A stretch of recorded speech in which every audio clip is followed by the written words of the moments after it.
এমন না যে আমরা স্বামী স্ত্রী বলেই যে আমি তার উপর আমার পলিটিক্যাল আইডেন্টিটি চাপিয়ে দেবো। আমরা সবসময় এটা করার চেষ্টা করেছি যে সে তার রাজনৈতিক বোঝাপড়া নিয়ে বড় হবে, আমি আমার রাজনৈতিক বোঝাপড়া নিয়ে বড় হব। সেই জায়গা থেকে যখন নির্বাচনে আমার প্যানেলে যাইতেই হবে, তখন হচ্ছে আমার হাজব্যান্ড যেহেতু একটা প্যানেলে কাজ করছে, আমি মনে করেছি এই প্যানেলে আসলে আমার প্রচারণা হইতে শুরু করে নির্বাচন করা অনেকটা সহজ হবে। আপনারা এটাও জানেন যে ছাত্র শিবিরে আসলে নারী শিক্ষার্থীদের মানে অফিসিয়ালি সুযোগটা নেই। আমরা সবাইকে নিয়ে কাজ করি, কিন্তু নারী শিক্ষার্থীরা সরাসরি সাংগঠনিকভাবে অংশগ্রহণ করে না। আমি স্পষ্ট করে বলতে চাই, ইতিপূর্বে আমরা বলেছি সবাই শিবির না, তবে এখানে যারাই আমাদের প্যানেলে নির্বাচন করছেন সবার ইন্ডিভিজুয়াল পলিটিক্যাল একটা আইডেন্টিটি রয়েছে এবং অ্যাক্টিভিস্ট হিসেবে তাদের স্বীকৃতি রয়েছে। যেমন আমি যদি বলি, সর্বমিত্র দাদা যিনি রয়েছেন, তিনি একজন চাকমা সম্প্রদায়ের আমাদের ভাই, তিনি আমাদের প্যানেলে নির্বাচন করছেন। একই সাথে আমাদের জুমা রয়েছে, জুমা ইনকিলাব মঞ্চের কাজ করে, তার একটা পলিটিক্যাল বোঝাপড়া রয়েছে। তো এমন না যে আমরা স্বামী স্ত্রী বলেই যে আমি তার উপর আমার পলিটিক্যাল আইডেন্টিটি চাপিয়ে দেবো। আমরা সবসময় এটা করার চেষ্টা করেছি যে সে তার রাজনৈতিক বোঝাপড়া নিয়ে বড় হবে, আমি আমার রাজনৈতিক বোঝাপড়া নিয়ে বড় হব।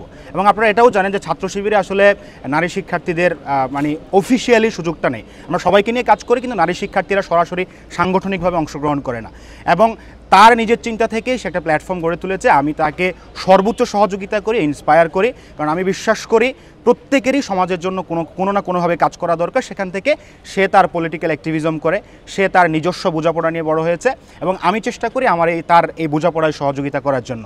সো সবসময় যে দুইজন একসাথে হলে শিবির হতে হবে, এই যে স্টেরিওটিপিক্যাল চিন্তা আমাদেরকে মানে বর্তমান সময়ে অন্তত সেখান থেকে বের হতে হবে। এবং আপনারা দেখেছেন যে জুলাই গণ অভ্যুত্থানে যে আমি অনেক সময় মাঠে অংশগ্রহণ করতে পারি না, হয়তো ব্যাকগ্রাউন্ডে কাজ করেছি, কিছু সময় মাঠে ছিলাম, কিন্তু সে সার্বক্ষণিকভাবে মাঠে ছিল।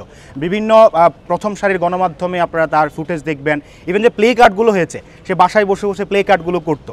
তো সেখানে আমি তাকে বলতাম না কখনো যে তুমি কেন প্লে কার্ড করছো, কেন তুমি মাঠে যাচ্ছ, কেন সমন্বয় করছো।